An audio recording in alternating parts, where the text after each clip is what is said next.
பண்ணை வீட்டு தோட்டத்தில் இயக்குநர் பாரதிராஜாவின் உடல் நல்லடக்கம் செய்யப்பட்டது. கூடுதல் தகவல்களை தருகிறார் செய்தியாளர் ரகுபதி. முழு விவரங்கள்.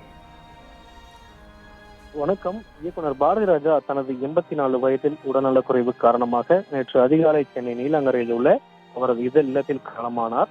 இவருடைய மறைவு என்பது திரையுலகை மட்டுமல்லாமல் ஒட்டுமொத்த தமிழர்களுக்கும் திரைக்கலை ரசிகர்களுக்கும் பெரும் அதிர்ச்சியை உண்டாக்கியது. இவருடைய உடலானது தற்பொழுது நல்லடக்கம் செய்யப்பட்டிருக்கிறது. குறிப்பாக அரசு மரியாதையுடன் நல்லடக்கம் செய்யப்பட்டிருக்கிறது. மரியாதையில் அமைச்சர்கள், கலெக்டர்கள் உள்ளிட்ட முக்கிய காவல்துறை அதிகாரிகளும் இந்த அரசு மரியாதையில் பங்கேற்று பாரதிராஜாவின் உடல் நல்லடக்கம் செய்யப்பட்டிருக்கிறது. தொடர்ந்து திரைக்கலைஞர்கள் பார்த்திபன், வெற்றிமாறன் மற்றும் ரேவதி, ராதிகா உள்ளிட்ட பல நடிகர் நடிகைகள் இந்த அரசு மரியாதை செய்த நிகழ்வில் பங்கேற்றுக் கொண்டார்கள்.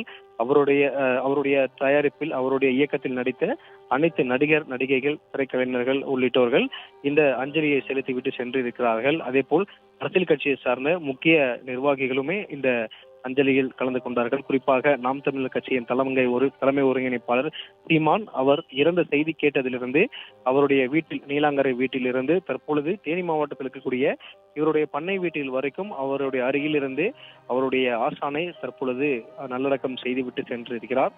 தொடர்ந்து பொதுமக்கள் அவருடைய நினைவிடத்தை தற்பொழுது பார்வையிட்டு வருகிறார்கள். பொதுமக்கள் காலையிலிருந்தே அவருடைய பாரதிராஜாவின் உடல் வைக்கப்பட்டிருந்த பண்ணை வீட்டில் வரிசையாக நின்று அவருடைய இறுதி அஞ்சலியை செலுத்தி வந்தார்கள். ஒவ்வொருவரும் அவருடைய வருத்தங்களையும், அவர் எப்படிப்பட்டவர், பழகுவதற்கு எப்படிப்பட்ட இனிமையானவர் என்று அவருடைய அனுபவங்களை இங்கு சொல்லியிருக்கிறார்கள். அதே போல் அடிக்கடி இங்கு இந்த பண்ணை வீடு இருக்கிற இடத்திற்கு வருவார் என்றும் சொல்லப்பட்டிருக்கிறார்கள். பண்ணை வீட்டிற்கு தினமும் நடைபயிற்சி மேற்கொள்வார். இங்க இருக்கக்கூடிய மக்களிடம் இயல்பாக பேசுவார், புகைப்படம் எடுத்துக் கொள்வார் என இயல்பாக ஒரு மனிதரை திரைக்கலைஞர் போல் இல்லாமல், ஒரு உச்ச நட்சத்திரம் என்று இல்லாமல் ஒரு இயல்பான மனிதரை போல் இங்கு இருப்பார் என்றும் சொல்லப்பட்டிருக்கிறது. அவருடைய கடைசி திரைப்படம் கூட இங்குதான் ஒரு கடைசியான ஒரு ஷாட் வைக்கப்பட்டது என்றும் சில தகவலானது கிடைக்கப்பட்டிருக்கிறது. தொடர்ந்து அவருடைய வாழ்நாள் முழுவதும் திரைப்பயணத்தையே அவர் முடித்திருக்கிறார் என்றும் சொல்ல வேண்டும். கிட்டத்தட்ட 50 ஆண்டுகள் இந்த திரைத்துறைக்காகவே அவர் செலவழித்திருக்கிறார். அவர் செய்த சாதனைகள் என்பது பலவற்று இருக்கிறது. கிட்டத்தட்ட 40 திரைப்படத்திற்கு மேலாக அவர் இயக்குநராக அவர் பணியாற்றுகிறார். 44 திரைப்படங்களுக்கு அவருடைய இயக்கத்தில் வந்த பெரும்பாலான திரைப்படங்கள் வெற்றி திரைப்படங்களாக இருக்கிறது. இன்றளவும் அவர் பெயர் சொல்லக்கூடிய ஒரு திரைப்படங்களாகவே இருக்கிறது. 16 வயதினிலே ஆரம்பித்து அவர் 44 படங்களை இயக்கியிருக்கிறார்.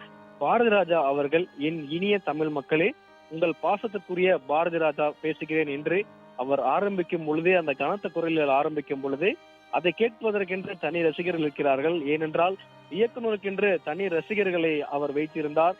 பெரும்பாலும் நடிகர்கள், நடிகைகள் தான் அதிகமான ரசிகர்கள் இருப்பார்கள். அந்த வரிசையில், இயக்குநர்களை ரசிக்கக்கூடிய வரிசையில் பாரதிராஜாவும் ஒரு முக்கியமான ஒரு வரிசையில் அவர் இருந்தார் என்பது குறிப்பிடத்தக்கது. இந்த நிலையில்தான் எதிர்பாராமல் அவர் உடல்நிலை நீண்ட நாட்களாகவே அவர் உடல்நிலை சிகிச்சை சரியில்லாமல் மருத்துவமனையில் சிகிச்சை பெற்று வந்தார். கடந்த ஆண்டுதான் அவருடைய மகன் மனோஜ் பாரதிராஜா உடல்நிலை சரியில்லாமல் இருந்தது. அன்றிலிருந்தே அவர் மன உடைந்து போய்விட்டார் என்றும் சொல்லப்படுகிறது. அன்றிலிருந்து மகன் இல்லாத ஒரு துக்கத்தில் வந்தவர் மனதளவிலும் உடல் அளவிலும் அவர் மிகவும் சோர்வாக இருந்ததாக கூறப்படுகிறது. இந்த நிலையில்தான் வெளிநாடுகளிலும் சிகிச்சை பெற்று வந்தார். பின்பு சென்னையில் கொஞ்ச நாள் மருத்துவமனையில் தங்கி சிகிச்சை பெற்று வந்த இவர் சில மாதங்களாகவே வீட்டில் தங்கி டாக்டர்களின் மேற்பார்வையின் பின்பு சிகிச்சை பெற்று வந்திருந்தார். இந்த நிலையில்தான் யாரும் எதிர்பார்க்காத ஒரு திரைத்துறைக்கு அதிர்ச்சி அளிக்கும் வகையில் பாரதிராஜாவுடைய மறைவானது இப்பொழுது நடந்து அவருக்கு நல்ல அடக்கமானது செய்யப்பட்டிருக்கிறது. ஒவ்வொரு நடிகர், அதாவது தமிழ்நாடு முதலமைச்சர், இந்நாள் முதலமைச்சர், முன்னாள் முதலமைச்சர் என அனைவருமே அவருடைய நேரில் அஞ்சலி செலுத்தி, திரைக்கு மரியாதைக்காக அவருடைய அஞ்சலி செலுத்தி, அவருடைய அந்த இறப்பில் பங்கேற்றுக் கொண்டு, துக்கங்களில் பங்கேற்றுக் கொண்டு அனைவருமே இந்த திரைக்கலைஞர்கள் மரியாதை செலுத்தியிருக்கிறார்கள். பாரதிராஜா போல் ஒரு இயக்குனர் இருக்க முடியாது, அவரை போல் ஒரு திரைக்கதை எழுத முடியாது, அவரை போல ஒரு இயக்கங்கள் செய்ய முடியாது என்று ஒவ்வொருவரும் அவருடைய பணியாற்றியவர்கள், அவரை முன்னுதாரணமாக எடுத்துக்கொண்டவர்கள் என அனைவருமே பிளே ஸ்டோர் மற்றும் ஆப் ஸ்டோரில் இருந்து பாலிமர் செயலியை QR கோடு மூலம் பதிவிறக்கம் செய்யுங்கள். செய்திகளை உடனுக்குடன் பெறுங்கள்.